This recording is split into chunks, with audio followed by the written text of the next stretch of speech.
Sorry for the delay. I was having an issue with one device, had to switch to another. So, this is why you can't rely on technology. It's just unreliable.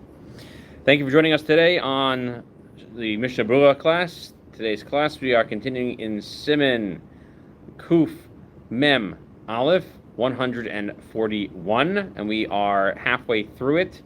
We are in Halacha Hey, so we're in that Sif right now. So we talked about what we should do when we have somebody get up to read, and we should always have 3 people standing there, just like we had at Kabbalah Torah. And hopefully I have rectified some of my previous problems that I've had with technology from last time, but clearly have not. And I'll have to try to fix these things before our next live for the Yesodei Torah class. But let us begin with Mishnah Berurah. So we see over here in number 5, the congregation is not allowed to respond Amen until the bracha has been completely recited, and the person reciting it is not allowed to start reading until Amen has been finished from the community itself. Okay, and we've seen this halacha before a few times. So the Mishnah Berurah goes into it. He says, even if there are people who say a really long Amen, you should actually wait for them to finish, so that way they can hear the recitation of the Torah reading. Okay, and so that would be an important part of the reading, and you don't want even a small amount of them to not finish the reading. So you want them to be able to catch up. So you want to let them finish and then begin reciting it. And the poskim write that the custom nowadays is that the person reciting also responds Amen at the same time as the rest of the congregation.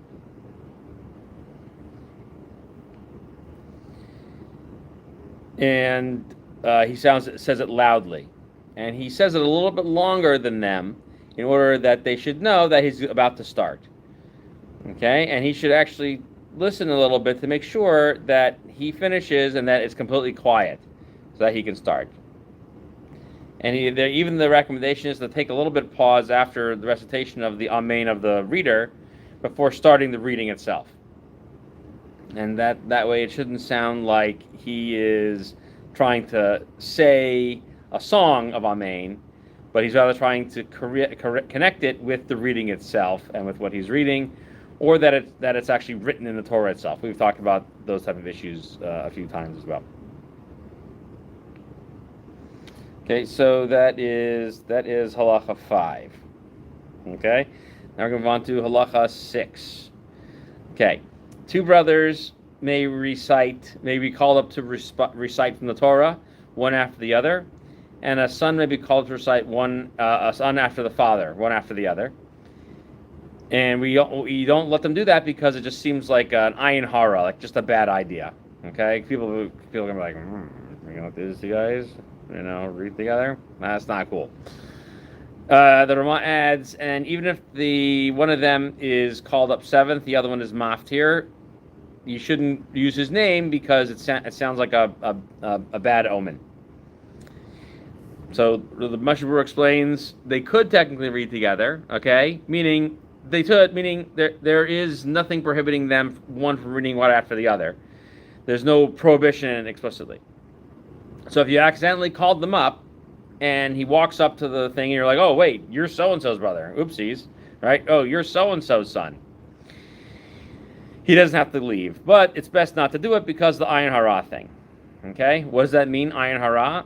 So it doesn't matter whether it's the brothers or the father and son, or if they're 2 brothers from the same dad, or when they're 2 brothers from the same mom, and even if they don't care about this ayin hara, some people are still strict, even if it's the father with the son and his grandson. Okay, again, ayin hara, and so therefore, however, if it's like a real need, like you're trying to call people up for like an ufruf weekend and stuff like that, you want to give everybody these things, and you can be lenient in those situations. And the Ramah extends it to even if one is for Shvi and one's for Maftir. And the reason why that's a chiddush, that's why that's a novel addition to this halacha, is because you might think, oh, well, they're putting Kaddish in between. Because when you read all 7 Aliyahs on a Shabbos, you're going to say Kaddish after that. And then you're going to call up for the Haftarah. So that's still called one after the other, okay? And there's no other one in the middle of them. So that's a Shabbos problem, okay? When you don't take out another Sefer Torah. But if you take out another Sefer Torah for Maftir, like Rosh Chodesh or whatever, or if the Maftir is not the Bar Mitzvah, right, he could do it. Well, we're going to learn more about calling up a minor in another section of reading the Torahs. Well, we get to the laws of Shabbos, but we're just so you know that would technically be okay. And the Ramah adds this little thing about using his name. So if you don't use names to call people for Maftir, you say Yamod Maftir, right? Chazak, right? So that would actually be okay because you're not explicitly stating his name, and not everyone would necessarily know that these are brothers. That's okay. And that would be even, again, for both two brothers, whether they have the same father, the same mother, or father and son, or father and grandson. Okay? And so that's the place to do that. But if you do that just to get around the brothers and parent-son thing, you can't do that because people are going to go, hey, you didn't say the name. Now they're going to notice that. Okay? However, some people don't get called by their name by the last couple of Aliyahs, okay? Then you could call them 6 and 7. So, which is again, some people get called up. Some people are called up for an 8th Aliyah. This is me. This is not in the Mishnah Berurah, but some people get called for the 8th Aliyah, which is called the Achon. As we learned earlier, on Shabbos you can add other Aliyahs as well. It's perfectly permitted as long as you read enough psukim, or leave enough psukim before you get to the end of the parsha. And we haven't learned those laws. We've learned those laws too about repeating. That we try to leave. We don't try to repeat the parsha. We try to leave extra psukim for other people to read. And so you can, in that situation, if you call somebody for Acharon, don't use his name, that would be okay as well. All right, halacha Zion. All right, Sif Zion, number 7. Okay, so if you go on to now, what's interesting is the Shulchan Aruch refers to it as the migdal, the raised area. We call it the bima, and it's talking about now when you're walking up to get your aliyah. So when you go up there, you go to the open side, which is the shortest side from where you're going, and when you go down from the platform, right, from the bima, he's calling it the migdal over here. You go down on the other side, which is the longer side, to get to your place. And if the two ways up and down are equal, then you can go up the right. You want to go up the right side and down the opposite side. Okay, and the Ramah adds you shouldn't go down until the person who's coming up is coming up right after you. Okay, so let's understand this. This is a really kind of cool halacha. So you take the short path up because of the dignity of the congregation that you should make them wait for you to walk up there. And also there's certain honor due to the Torah to show that it's beloved, so you want to go up there as fast as you possibly can. Okay, and why do you take the long path? Also, Mishnah Berurah explains, so that way it doesn't look like you are burdened by it. So we say you go up, when the sides are equal, you go up by the right side. Okay? So why? Because we say all turns that you make should always turn towards your right, which is a recollection and a callback to how the Kohen did service in the temple. And then you go down to the other side opposite it, which would be the left side. So this comes from a verse in the book of Yechezkel. This is in chapter 46. He's describing the Beis HaMikdash there. And it says, Lo yashuv derech hashar asher ba bo ki nechocho yetzeh. All right, so you shouldn't go up through the gate in which you came. Rather, to the opposite side shall you leave. Okay, and that actually, when you go up on the Temple Mount nowadays, you come up by the western side and leave by the north side, heading out towards the western. I'm sorry. You start on the western side, you walk to the east side, and you exit by the north side, and then return back to the west side. And so that's kind of like what you're doing over here. Is you go up on the southwest corner, and are going to exit by the northeast corner. Okay.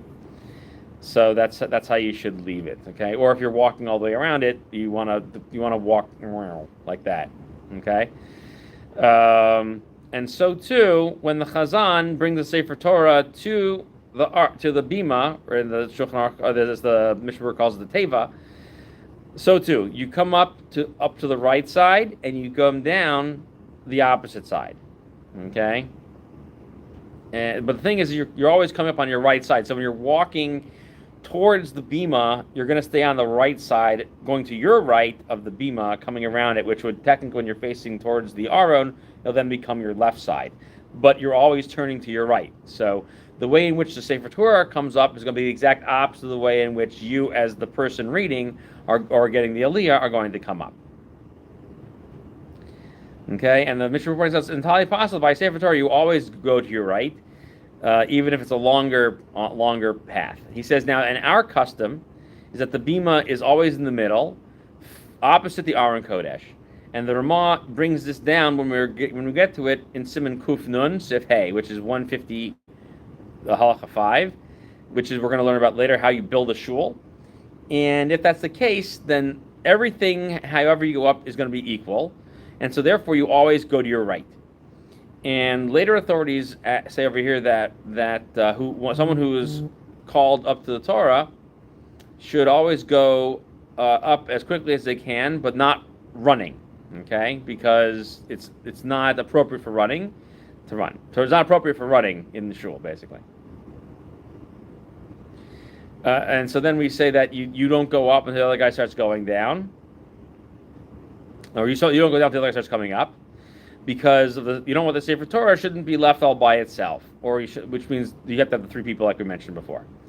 The custom is to wait until the second guy after you starts saying the bracha, and people are actually really careful that they don't step down until actually they heard the entire reading, and that's the appropriate way to do it.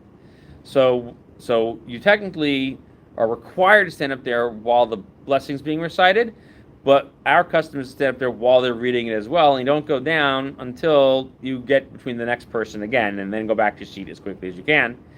And then but you don't want to look too quickly, because you want to get to your seat before they start the brachas, okay? You don't want to make it look like you're burdened by the situation. Halacha ches. Here's some rules about reading. Every word which has a kri and kasiv, so you read it one way, and it's written another way. This is a halacha Moshe Sinai that it should be written this way, just like it's in the Torah right now, and read in this other fashion. It once happened that someone who read the way it was written in front of the great rabbis of the congregation. And this was the authorities who lived in the same generation as the Beis Yosef, and that was Rabbi Yitzchak Abuhav, Rabbi Avraham Valansi, and Shmuel Valansi, who was his son, Zichronam Livracha, and they permitted him to continue reading this way, and did not want to basically put a ban on him and remove him from his position. So again, the three rabbis were Rabbi Yitzchak Abuhav, Rabbi Avraham Valansi, and Rabbi Shmuel Valansi. Okay, so they said he should read it that way, but he was warned basically that he would get banned. So what does that mean? So Mishnah Berurah explains how this works. Okay, so the way that we've accepted this thing to be done is the way it's meant to be read, and you don't go following the written way. Okay, so we call that the Masoretic or Masoros text. We also call it Aim L'Masoros, okay, and not Aim L'Mikra. And there's not an actual stated prohibition to read it that way, except that you're supposed to read it. You're actually supposed to read from the actual text itself. But this is an exception because, again, we have a tradition from Moshe Sinai that it should be read that way. So normally you wouldn't be allowed to not read it that way because you're supposed to read it from the text, which means if it's not written correctly, you're reading it orally. So this is an exception, and we see from here that there is a special rule for that. Okay, all right. So that's 141. We will now do 142 really quickly, which are really interesting rules over here about correcting people. We have a few minutes to do that. Okay, so we are on 142. It says, Din mishakar v'ta'ah. All right, this is the rules of people who read and err, and a place where they don't have somebody who knows how to read properly. Okay, so this is a really important law. You read and you err. Even with the slightest error in the proper way to read a letter, you make him go back. Making go back means read the whole verse again. The Rama adds, and so too the rule is that the person who is the chazan, who's the leader of the congregation, he reads, okay? And this is, however, he limits this to a change that changes the meaning of the sentence. But if it's a mistake in how to read the musical notation, which we call the trop, okay, that is not the same. And even if it's in a vowel sound that doesn't change the meaning, we don't make him reread the whole verse. But we do holler at him, okay? right. So the yell out, that's what you hear the people yelling out, you know? So you'll be like, it's not, it's bechu, right? So usually people get yelled at for those type of things. And this is that's basically our custom nowadays. Someone told me that we don't follow this custom. I don't know where he got that from. One of the opinions in the Rishonim mentions it. We don't do that. We yell at people for making a mistake. Mm-hmm. Now it's entirely possible to say only the Chazan HaKnesses could correct him, and that's perfectly fine as well. Okay, so what does it mean even with the slightest intonation of any letter? So the Mishnah Berurah explains, which means like you forgot a letter or you add a letter, okay? Something which we'll explain in just a second. So you make him go back, okay? So what does make him go back mean? So you make him go back and read it with the proper pronunciation, which is to say whether he is currently in the middle of this verse or he's finished the entire parsha and he's made the blessing afterwards. You make the next guy go back and read from that spot. And you go from there until the end of the parsha, okay?